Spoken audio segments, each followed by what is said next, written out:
Welcome to another episode of Red and Black, where your conservatism is not just the color that you used to. I'm Lenny McAllister. I'm a contributor with Red State. I do a lot of things.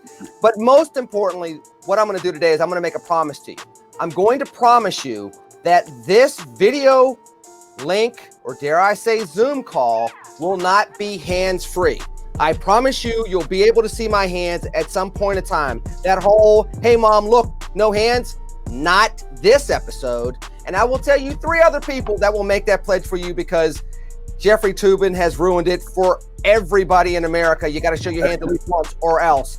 Let me bring in 3 wonderful people. 2 of them are from California. We love them anyway, I guess. Starting with the one down there, Kira Davis, editor-at-large, Red State. Kira, please say something nice about me and everybody else. Lenny has a very beautiful wife. That is a very true statement. See, I compliment me on my taste, so you still complimented me. Thank you. Oh, okay. Now, I'll have to do better next time. Well, you know, you took a jab at me. You're still my dad's #1 on this show, so you're still winning. Yes. Guy over there, Jeff Charles, dude in Austin, Texas, the heart of Texas. A hat, different kind of hat, still a hat. Does this mean that the seasons have officially changed in Texas, Jeff? Yes, indeed. It was actually pretty cold today and overcast, and I hope that it stays that way. But I got to correct you on something. Actually, 3 of us are from California. I just happen to be in Texas now, but I'm born and raised in California. So I need to check out how I book these shows moving forward, because we can't invite the dude in the other corner anymore. That's Mo Kelly, because he's definitely a Californian. And on top of that, he is celebrating his Lakers winning another NBA championship. Go ahead and brag for just a second, Mr. Mo Kelly. 17, baby, 17. Swish. I guess he has nothing else to say other than that. And look, he can always say he's not a Clippers fan, but you know what? Nobody really is a Clippers fan, are they? I'm a Clippers fan. You thought Magic Kingdom was where basketball players went to go. So let's not even start with you. You're not allowed to bring up basketball, period. At least until the end of October. Mo Kelly, we're not getting into this, I promise you, because she will just embarrass us. Let me talk about somebody that hasn't been embarrassing, or at least wasn't on Thursday, although it probably wasn't the needle mover like people thought it might. Donald Trump and Joe Biden. Kara, I'm going to go to you first. Does anybody really care that this debate actually happened, that they were able to get through it without it being a hot mess of people talking over each other? Because I don't think anybody really thinks it moved the needle. Yeah, I think it did, actually.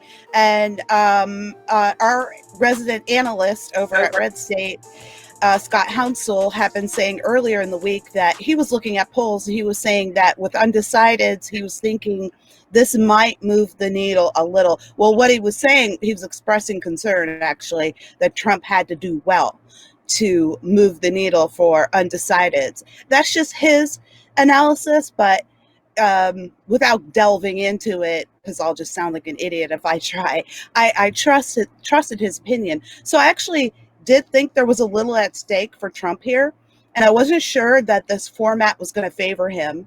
And I thought if he did poorly, I do think that would influence the undecided voters. So yeah, I actually do think that the final debate performance was important. There were some things that people wanted cleared up. We didn't get that middle debate, and people wanted to see if Trump maybe could be the comeback kid, or if Biden maybe could pull himself together. Maybe that 5 days, maybe he was going to come out swinging and show America why we need to get rid of Donald Trump. And instead, I think the debate favored Trump. Incredibly, I think the format favored Trump. I think it was good for him. I couldn't believe it. And Joe was fine, and that's all he needed to be. But I do think this moved the needle a little bit. I don't want to say a lot, but a little bit for undecided voters. Trump had to have a strong showing, and he did. So my opinion is, yeah, actually it did make a difference.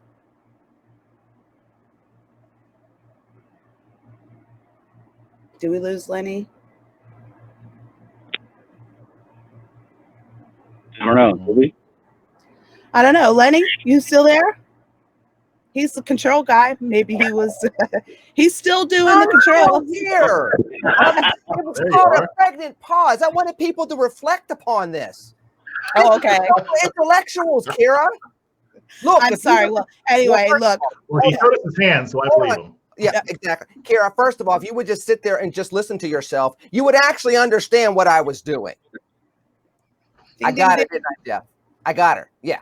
McAllister, to you, do you think this moved the needle in Pennsylvania, in Ohio, in places where it needed to move? I think we lost McAllister. Jeff, I'll go to you first. Do you think it moved the needle where it needed to move the needle in swing states to win electoral votes?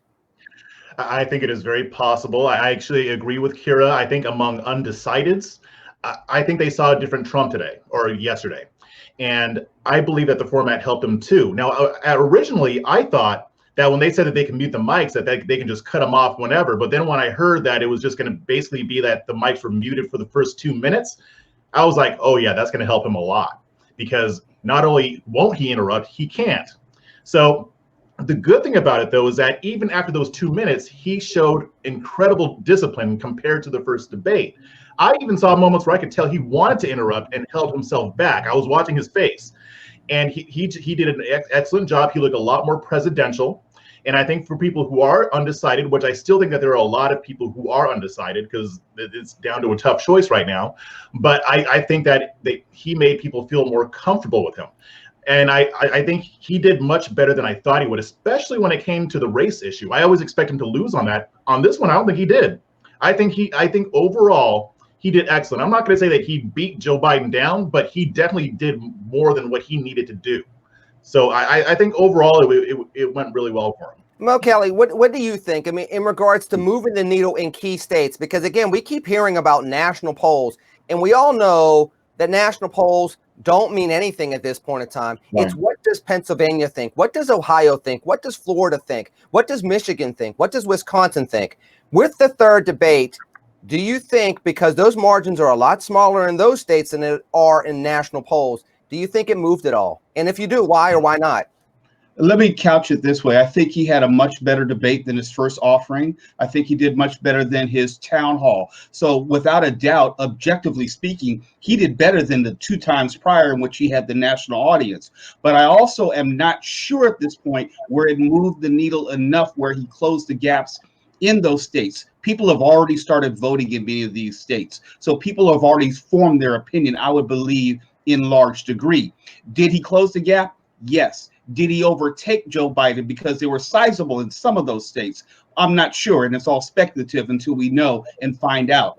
I don't believe that there are a lot of undecideds at this point. I do believe that Donald Trump, like him or loathe him, he's a polarizing figure, and I think people have cemented their feelings about him one way or the other prior to this debate. But I will say this, he gained something out of it.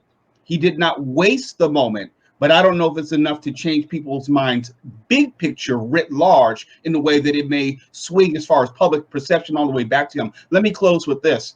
I don't know if his one debate performance changes America's situation, American situation. If you are dealing with COVID-19 on some level through a relative, yourself, or extended family, it's hard to believe that is the debate, the performance is going to be the deciding factor when COVID-19 is a campaign ad that the Dems don't have to pay for every single day, because that's an issue that Donald Trump, I don't believe, wins on.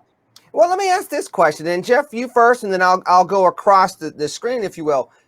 Why didn't they see that Donald Trump in the first debate? He was actually, to your point, calm. He tried his best to be in pocket. He tried to pivot where he could to his punching points where he could, but he didn't try to overswing or overpunch. You know, a Donald Trump that does this in the first debate gets an actual town hall forum and then gets a third debate. And if he did move the needle a little bit, like Mo Kelly said, in the third debate, maybe he could have moved the needle all 3 times.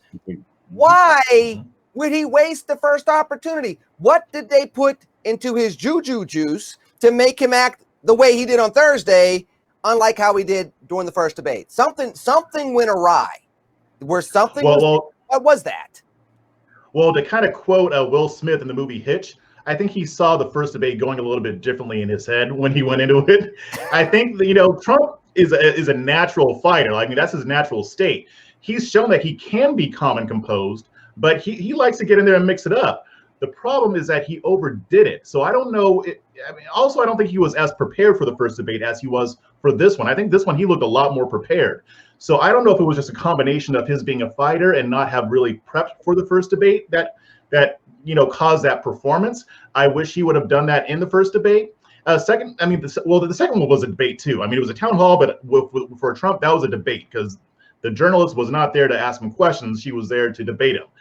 I think he did slightly better there, but that third Trump, that's what we needed. So it was a wasted opportunity, unfortunately. So LA 1 and LA 2, I'm going to go to the prettier LA 1, then I'm going to go to the Hoya Saxa. With that said, Kira, do you think that maybe Trump was trying to talk to his base during the first debate, and because the base has always been that rigid 35 to 40%, he lost the rest of America in many, many ways, whereas if he'd have just done what he did in debate 3, which was try to talk to as many Americans as possible, maybe the numbers would be looking a little different now? No, I actually think that Trump just was terribly prepared for the first debate. I don't think he prepared at all. Now, to be fair, I guess he was running a country and we're in the middle of a pandemic. And you will recall that Obama performed terribly in that first debate with Mitt Romney. And everyone was like, oh my God, Mitt's going to run away with this. And, we didn't give it to Obama that, hey, he was out busy running the country. And maybe he thought that just being president was going to be enough to prepare him. And Obama learned the hard way. And he did learn because it came back with some good debate performances after that. And it looks like Trump learned the hard way too. I'll tell you what, I had just watched the 60 Minutes rough cut video that the Trump campaign had released earlier in the day before the campaign. And basically what the moderator was asking him on stage was exactly what Leslie Stahl had been asking him. It was almost like she did his debate preparation. So it felt almost repetitive. He was answering questions he had already answered. And I thought Welker also, we need to talk about her. She was an excellent moderator. And, Chris Wallace was crying a few bitter tears after, because he was saying, oh, I wish I had this format. It's like, no, you got to give it to this woman. She held her own. She gave Trump, she had his number. She gave him just enough space to say what he needed to say and not feel attacked. And then that gave her enough capital to tell him, okay, put a lid on it when it was time, and he listened for the most part. When they got to the end, it was a little sketch, but everyone's tired. But Welker, we have to put her in this mix too. She did a fantastic job. Absolutely, kudos to her. Now Mo Kelly, you're still there, right? Yeah. I want you to watch this, right? So Kira, because she's not going to want to do this, and Jeff, you know this, right? So Kira, you heard that brilliant analysis that a former incumbent president had a horrible debate during their first debate, and they had to turn it around. Where did you learn that little point? Who reminded you of that little point about that? I may have heard it from some guy on some show, but I don't remember the name of the guy. I don't remember the name of the show, except that anything you hear from me on Red and Black is from my head originally. And what Lenny's trying to imply is that he is my teacher. But oh no, I didn't say that. All I said was that Lenny himself brought this up on our very last episode. It's the only time I bring up any good points here, so I wanted to make sure she reiterated it because there's nothing coming good until after the election for me. Anywho, Mo Kelly, she brings up a good point in regards to Obama not doing well the first time around and then improving. Trump doing the same thing. Biden seemed to have improved. He talked to the camera, maybe not as much as he did during the actual debate, but he was on stage just long enough to make his side nervous, particularly with the oil comments. Now, people were worried about Trump making a mess of himself, like Jeff mentioned in regards to the race issue. Did Biden create a problem for himself that he didn't need to create, much like the deplorables comment that just was an avoidable mistake, an unforced error that could make somewhat of a difference in some of these states. What do you think about that? First, I'm going to answer the question personally. Personally, I wasn't bothered because if anything, I would rather any candidate, to be truthful with America. If you're going to raise taxes, well, tell me that. If you're going to ban fracking, well, tell me that, and then we can work with it. Even with Hillary Clinton, she was the one who was saying coal is not coming back. I don't begrudge her for being honest with Americans. Now, after that honesty, there's going to be some degree of consequences. And yes, there probably are consequences if you're going to talk about oil and fossil fuels, because that is a driving force in states like Texas. And I don't think Texas is in play, but I do think Pennsylvania is in play, and it may have repercussions. I don't know. But this is what I will say about debates in general. I don't believe that they are determinative. We can go back and look at, as we said, Obama and Romney. It didn't determine the outcome. We know it didn't determine the outcome with Hillary and Donald Trump in 2016, if only because there are external factors at play. And I do believe in the next 11 days, there will be other external factors, and this debate may be in the rearview mirror. So very quickly, yes, it does matter. Yes, those states did hear Joe Biden, and quite possibly, let's say it lost him one state, even two. I don't think this election is going to come down to one or two states. I really think that we're going to know real early on what America is thinking and feeling and where this election is going. So now, hold on. That's an interesting take. So let me pivot back to the other two for just a second. Most people have been telling us, Kara, that we're not going to know who's going to win the election until at least a day or two later, if not a week later, and maybe after some lawsuits. He's sitting here saying that we're going to have a pretty good idea based on this. So are the polls true, the national polls telling us the truth? Or are we to go back to the 2016 model where we say, hey, phooey magooey on a poll because the polls lied to us a lot 4 years ago? Yeah, no, I love Mo's optimism. I don't share it. I think that, his lips to God's ears. I would love to know right away, but I'm more skeptical. I think that what's going to happen is because there are some states who are going to have slow counts, and some states can't start the count until election day. So you're looking at hundreds of thousands, millions of ballots, and whoever is ahead is not going to concede. No one's going to concede. If it's Trump, and I think we're going to probably see Trump jump out in the lead, to be honest. And Biden's not going to concede until all the votes are counted, and vice versa. So no, I'm afraid that we might be in for a long vote count. Now, that's not what I want. I hope Mo is right. I hope that we do know right away. I don't think it's good for America to drag this out any longer. He's absolutely right. A lot of people have already voted, and so those tallies will come in quickly. But we're in unprecedented times. I will tell you that the polling today shows that Trump's been closing the gap in some states, and according to what we saw in 2016, that probably means he's in the lead in a lot of those states. So, but it's 2020. Just like 2016 was crazy and threw everything out the door, I'm willing to concede that we don't know anything in 2020 either. But I know we've got our own analysis going on over at Red State, and it's certainly it's not as, just like it was in 2016, it's not as simple as the mainstream polling is making it look right now. And I think the Trump camp knows that, and I think that is why, to be honest, Biden showed up for the debate. I think that they would have, if Biden didn't need that debate to make a showing, like he hasn't been doing any pressers, he really hasn't been taking any questions. Kamala hasn't been out there very much. I know we're dealing with COVID and that's weird, but this is such a strange cycle. He was going to show up. He was going to show up. I didn't think so. I didn't think so. I thought if he didn't have to, to take 5 days off tells me that maybe you're hurting, or maybe you're not feeling well, or maybe there's 5 days is a long time to disappear for preparation. So I think if he had the opportunity to just say, you know what, I don't want to do this. Trump's just going to lie anyway. I'm just going to go and shake hands. That wouldn't have worked. So well, I'm saying you're right. That's right. It wouldn't work. And his internal polls show that, which is why he went to the debate. The last person that tried to do this, and For everybody out there, two things. One, we're going to do a hands check. Here are my hands. Number two, the history lesson for the day on red and black. The last time a presidential candidate tried to say, I'm not showing up for a debate and using some type of issue to pivot away from it. Anybody remember? Bueller. Maybe Donald Trump for the second debate? Yeah, before that, though. Anybody? No? Everybody on this call is older than me. That's not true. I'm Canadian. Oh, now she's Canadian. Well, I didn't live every election cycle in the United States. Believe it or not, Canadians have elections too.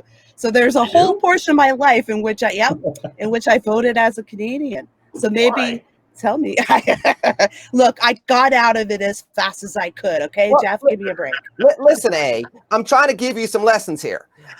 It was. Oh, I want to know. It was John McCain. Does anybody remember how John McCain tried to pivot out of the first debate and say, "Oh no, I'm going to deal with the financial crisis," and he got so criticized for initially saying that by the time he came back in, he was poorly prepared. He didn't look well, and then before you know it, he was talking about, who wants to raise your taxes? That guy.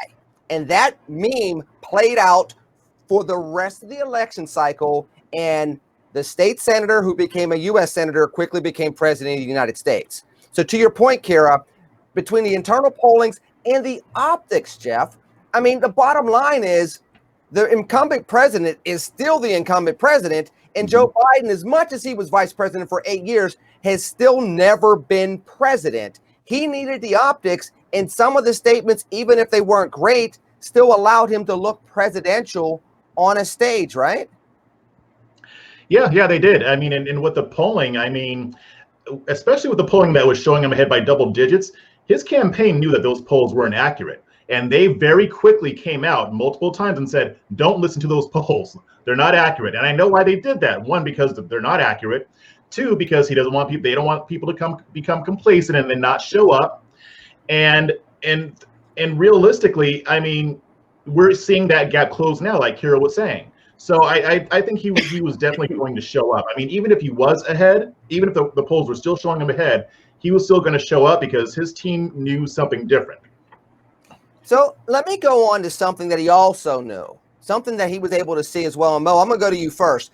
We know from roughly a couple of months ago, the whole comments from Charlamagne the God. And when Joe Biden went on there and said, well, if you don't vote for me, you ain't black. Well, Charlamagne the God this week said that he can understand why Donald Trump has some appeal for some black voters.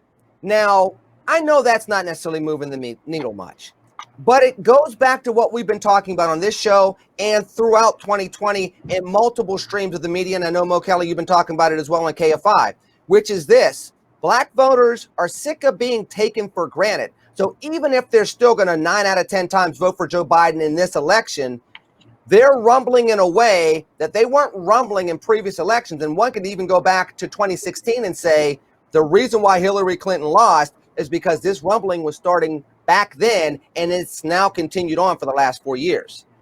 This is a conversation that you and I, Lenny, have had for the better part of 8 years at least.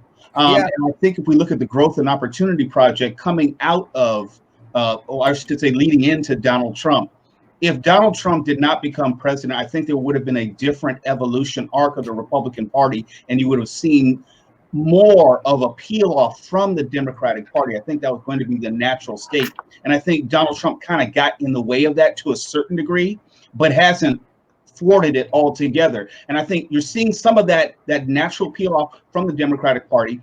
And yes, African Americans by and large are tired of the Democratic Party taking their vote for granted. The problem is, in my conversation with you and other African Americans, the rhetoric of Donald Trump gets in the way. Yeah, and then absolutely, we're forced to make a decision. It's like, am I going to overlook some of this rhetoric, some of these things which I really don't like personally, to look for something more broadly in a future sense? Some people say yes, some people say no, because it's not like you're hearing an endorsement of Joe Biden. You're hearing, you know what, I can't get with Donald Trump, the individual. And you and I have talked about this a lot of times, Lenny. The Republican Party principles conservatism appeals to most African Americans. I do believe that once they actually look at it and understand it. But oftentimes the rhetoric and the social issues get in the way and keep African Americans from gleefully coming over to the other party. And I think if Donald Trump could have toned down the rhetoric 5 months ago, we're not even having this conversation, and he walks into re-election. Wow. And that, and statements like that, Mo, are the reasons why Kira's been thinking about running for governor of California as a third-party candidate coming up in the next couple of years. You missed it on the I'm not allowed. Round, but you've reconsidered? No, my husband will not let me run for office. We're going to have to sit down with Mr. Davis and make some concessions. But Kira, I'd love to. Mo Kelly brings up a valid point that more people are at least considering both sides, and maybe some of the rhetoric got in the way this time around. But Charlamagne God and others are highlighting some things, which are there are some pathways to make some movement for Black folks to go into the Republican Party. Now, of course, we've talked about it multiple times, the two different camps, the people that want to be famous and will say whatever to be famous, and the people that actually understand the principles that are trying to lead a new movement politically. But this seems to be, again, another milestone in that evolution. Well, I think what we're looking at is fatigue. We're looking at Black voter fatigue. I think I agree with Mo. It's not necessarily I'm pro-Trump or I'm pro-Biden. And the Charlamagne interview was like a perfect example of that. I think what's happening is people are starting to realize, you know what? What have you done for me lately? We're having these same conversations over and over and over again. If we just vote for this person, it's going to get better. If we just vote for that person, it's going to get better.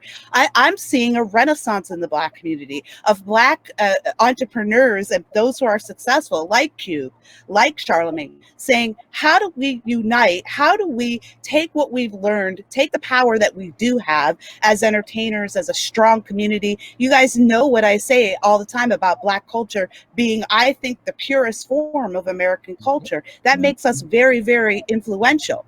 And so you're starting to see a lot of people say, how do we pool this influence so that we're actually making something happen? These white folks aren't going to do it. Doesn't matter if they say they're done.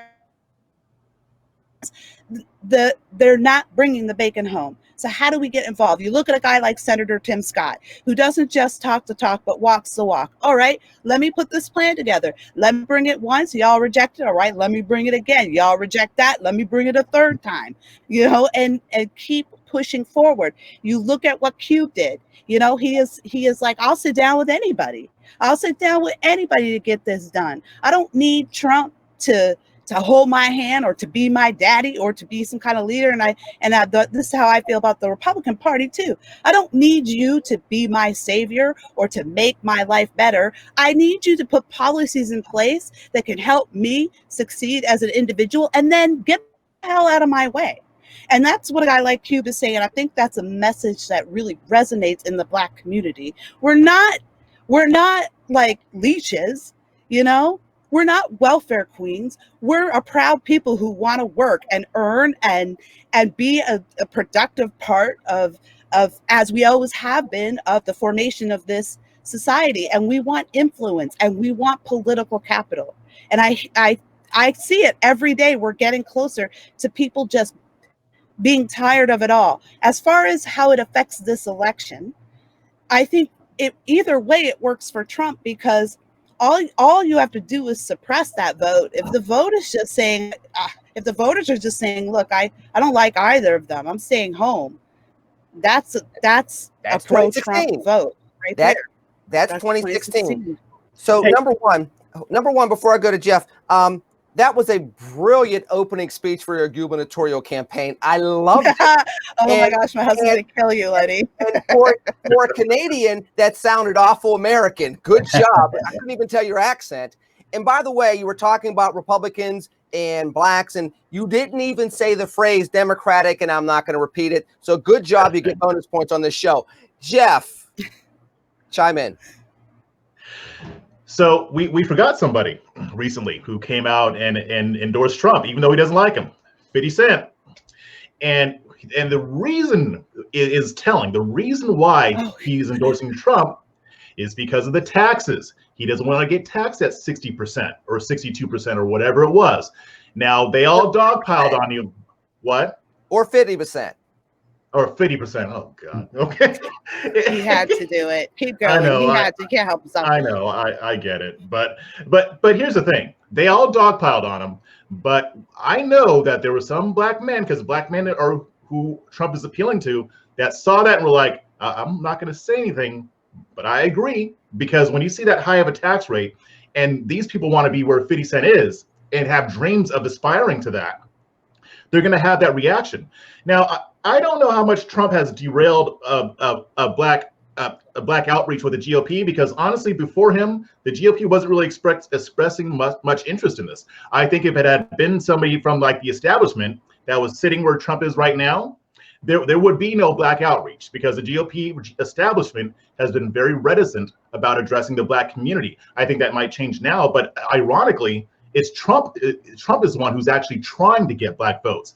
Now, I agree with Mo Kelly. I mean, if he had toned down the rhetoric 5 months ago, 6 months ago, we'd be having a different conversation. But Trump is Trump, and even though he is Trump, he is still trying.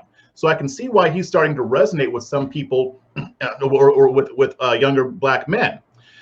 Is it going to be enough to move the needle? Probably not, but it's at least a start, and it's a template for other Republican presidents to follow. Maybe some who don't have that spicy rhetoric. Hey, Lenny, I want to address something that Jeff said and also Kara had said. There are two levels to this conversation. There's national politics when we talk about presidential candidates, and there's also the local level.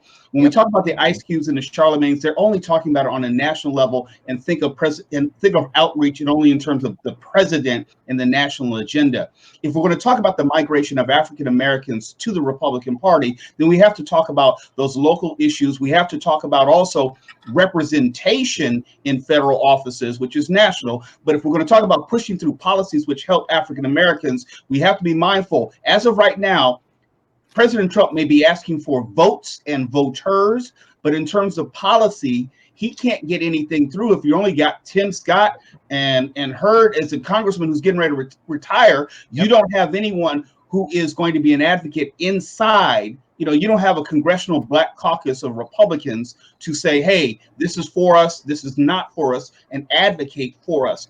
So I think it's going to have to come from the bottom up, not the top down, if you want to see African Americans move to the party. Unfortunately, I think we need to be better educated as voters and participants in the party, where we're not always looking for the president to do some massive legislation, which is going to change everything for everyone and raise all boats on a given tide, as opposed to seeing people at different levels of the party, even if it's local or even if it gets to be federal, where they can see that there are people who are in the party, and then they begin to see African Americans as not just voters, but actually participants in the party platform construction. So let me, I want to go to something. I want to go to Amy Coney Barrett in a little bit, but I want to ask this question because you bring up an interesting point, Mo. You talk about how we have to look at things at the higher level, not just at the federal level, but the higher level of involvement, participation, and influence. You know, and I'm not blaming President Obama, but hear what I'm asking. And I'm going to go to Kira first, and I'll bring it back to the guys. Jump in as you see fit. Did Barack Obama ruin America a little bit? Because he had such a meteoric rise. He was a rock star that got it. And then the voting populace, starting in 2008, started looking for rock stars, whether it was Barack Obama, then the Tea Party rock stars. People forget Marco Rubio, Tea Party rock star. Rand Paul, Tea Party rock star. Chris Christie, Tea Party rock star. I mean, Katrina Pearson working in the Trump campaign, Tea Party rock star. I mean, Donald Trump in many ways is the evolution of the Tea Party to a rock star, celebrity-esque type of candidate that actually won the presidency.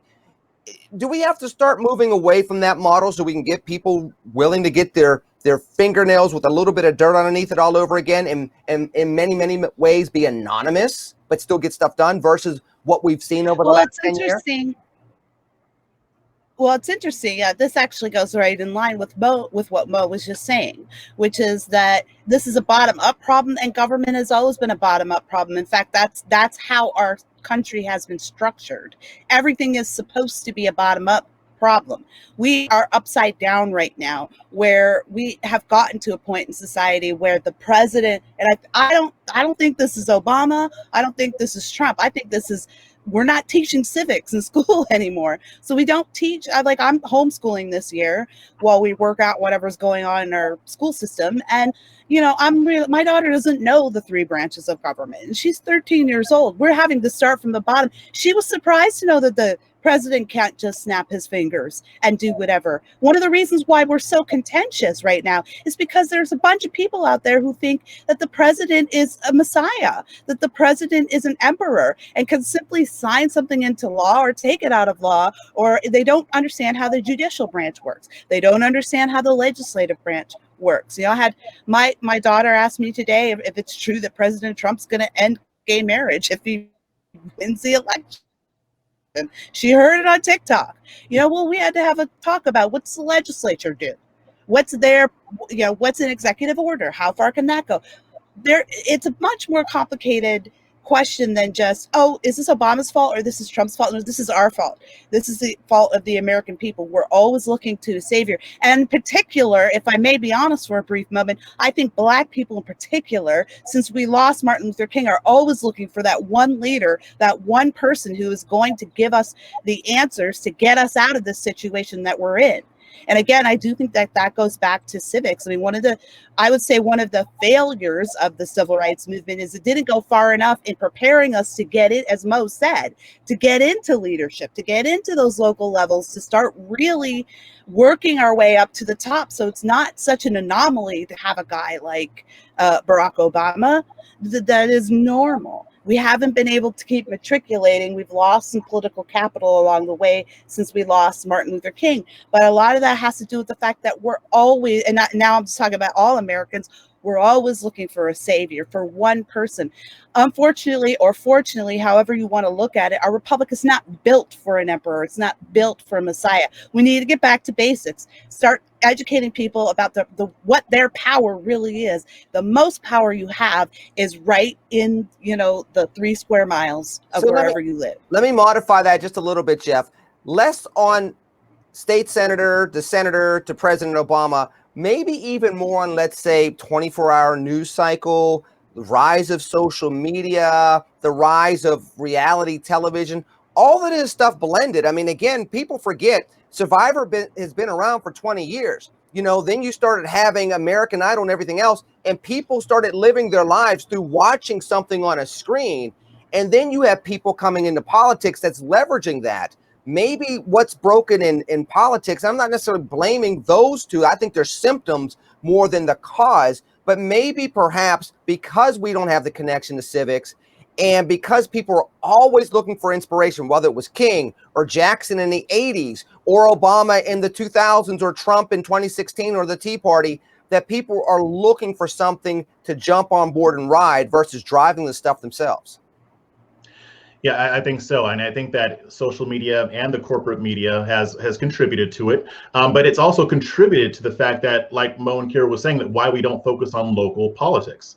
And realistically, I don't see how this changes unless influencers start using their platforms to steer people more in that direction. I mean, especially if we're talking about Black outreach. I mean, at the local level, I've spoken with several Black conservatives who are involved in politics, in local politics, or running for local office on my show, Breaking Conservatarian. And honestly, they're not telling me a whole lot of good stuff about their local GOP offices. Now, in Baltimore, it sounds like they're starting to get it, so that's a positive sign. But I've talked to some people in Baltimore and in Chicago, places in California, and they are receiving little to no support. So they have to California is, yeah. Yeah, I mean, here, about California. Yeah. But even in Chicago and in places in Virginia, they're having to do a lot of this stuff themselves. I hear some positive, but I hear mostly negative because the GOP just has not engaged with the Black community at that level. And the fact that we're so focused on the presidency doesn't help either. So I think that we're going to really need to see a renaissance in the Republican Party, to where they start to actually get this stuff.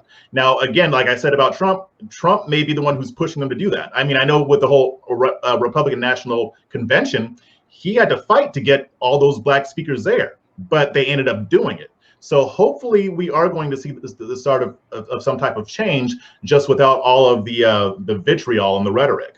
Let me go into something about Trump, Republicans, the brand, this election, etc. very briefly, because I want to pivot to Shonda Rhimes eventually. The confirmation hearings with Amy Coney Barrett. One, is that going to have an impact on this election? And two, is that going to have a long-term impact on the Republican brand with all the divisiveness that's been going on around this? Mo, you first.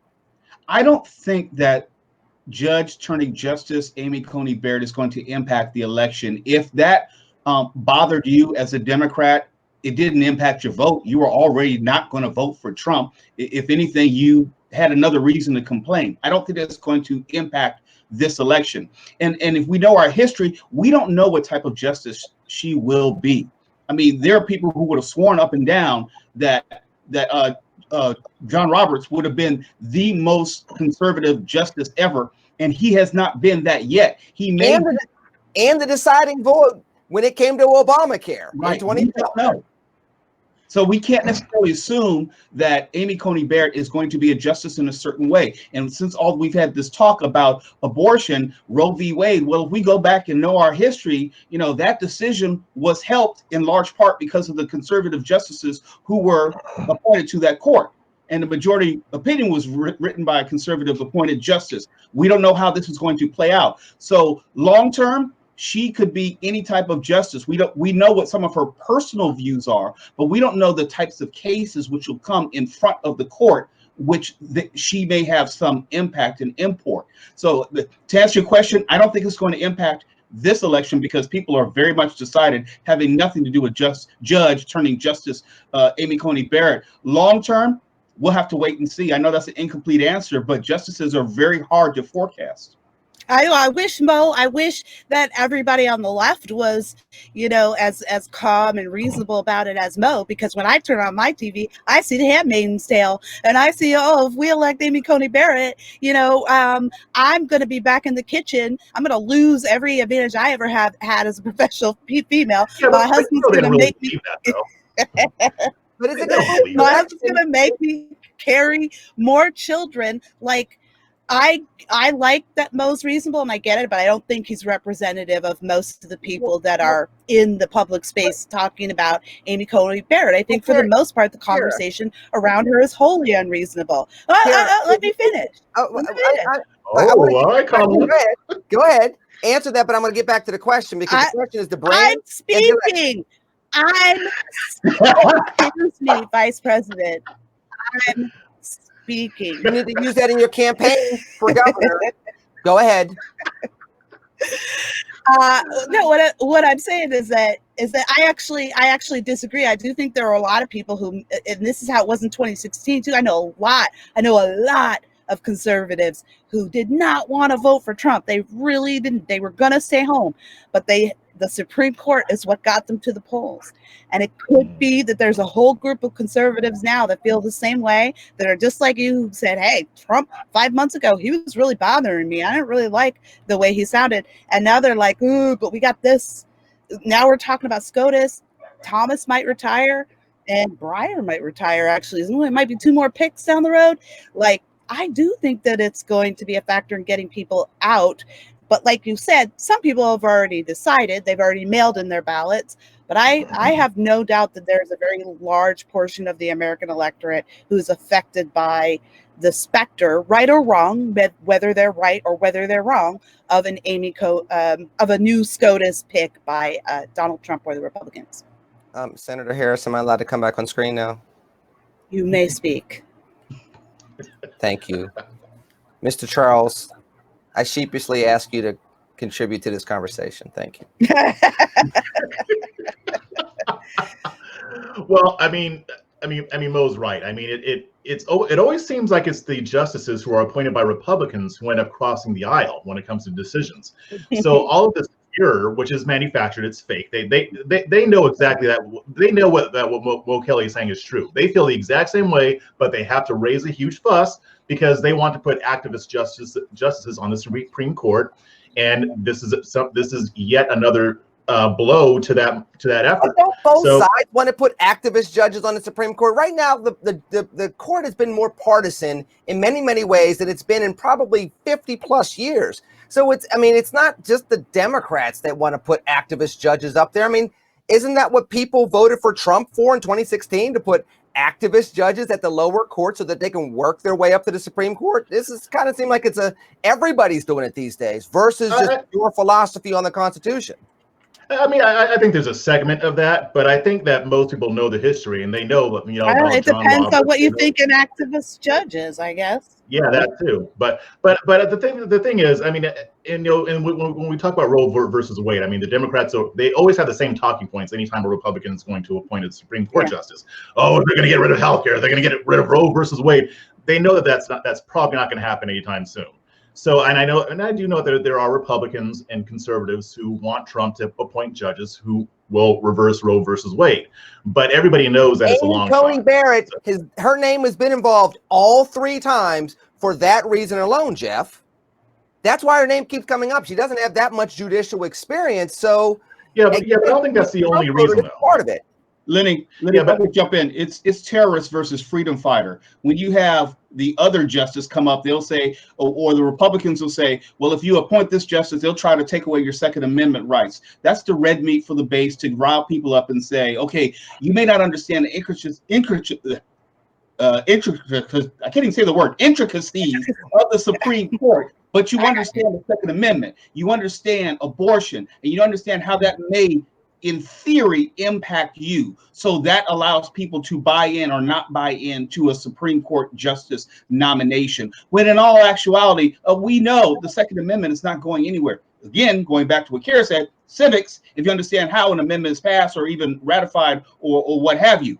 So yes, activism is in the eye of the beholder, but at the same time, we understand this is more politics than actual policy. Right. All right, Kira, you are definitely the queen of this show, but there's another queen that's out there that I want you to tell me if they really, really messed up with this queen or she just overstepped her bounds. And I'm talking about the queen of primetime, Shonda Rhimes. She leaves ABC and Disney because they messed up her Disneyland tickets.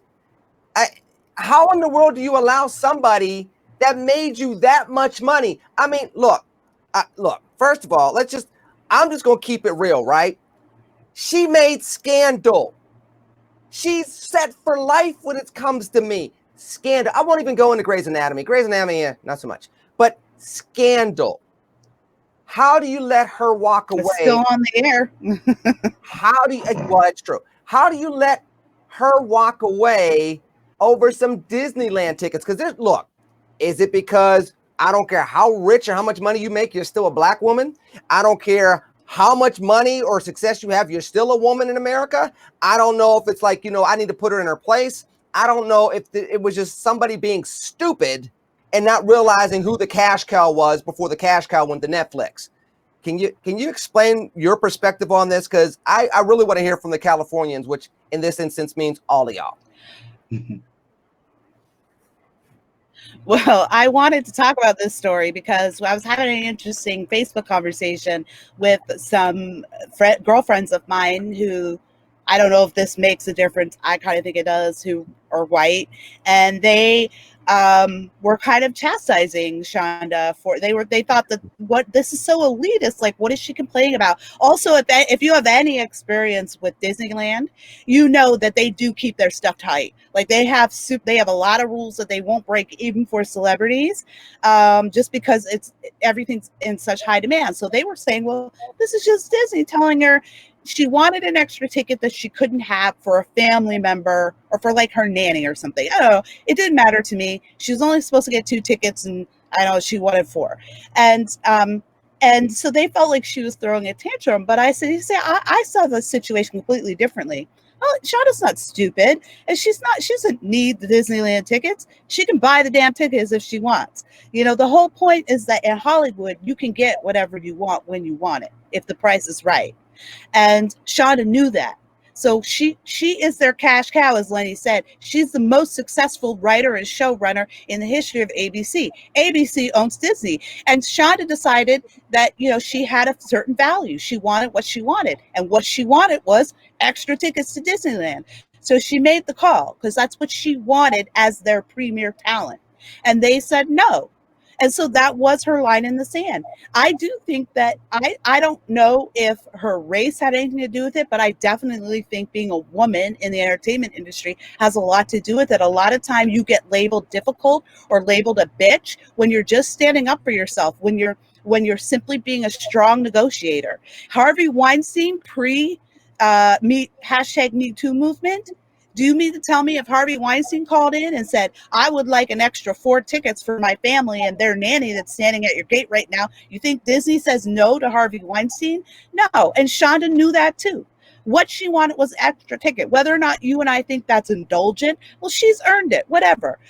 I would love to be able to be in a position where I can cry over an extra Disneyland ticket.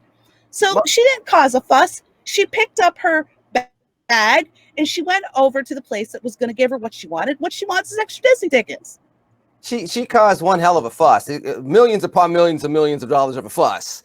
And there's a lot of people crying at ABC. And all they had to do was give her an extra damn ticket. That's all she wanted, one extra ticket. Mo Kelly, the ticket didn't even work at the gate. That's what's the ironic thing. So not only did she not get the extra ticket, but when she tried to use it, I think it was for her sister, it didn't work. Is Lenny, this black woman? What's going on here? Lenny, there are two things, and you'll understand this as a black man and also someone who's married. Sometimes it's not about the thing, it's about the marriage overall. Mm-hmm. And when she asked for that ticket and the other ticket, it wasn't about whether ABC was going to give it to him. It's how many backflips that she felt that she had to do to get it. Yep. And we understand this working in this business. Being black is always a perpetual audition. It doesn't matter what you've done yesterday. It's almost like you're brand new the next day. Okay, you did Grey's Anatomy. Okay, you did Scandal. But, you know, this is ABC. We want Aaron Spelling type success. And we don't think you're there yet. So I'll call around and see if I can get this 4th Disneyland pass for you. But, you know, you're asking a lot. And I'm quite sure Shonda Rhimes said, I know they're going to push back on me. I know they're going to give me all sorts of lip about this. But you know what? I'm going to ask and I'm going to give them the opportunity to prove me wrong. And they didn't prove her wrong. She said, you know what? I'll take my millions of dollars and get this 9-figure deal over at Netflix and y'all can kiss my ass. And she left. The mayor. And I'll get extra Disney tickets. Right. You're going to have a hard time beating that, but you got like 30 seconds to try. And by the way, how to get away with murder and Scandal. I'm just saying that's worth at least. You're a big fan, aren't you? That's worth at least 2 tickets. I'm just saying. Yeah. So I can see it from both sides. On the one hand, Shonda Rhimes is worth $135 million. She could have bought the other ticket if she wanted to. Is she being a prima donna? Yes. However, it was the height of stupidity for ABC to not give her what she wanted.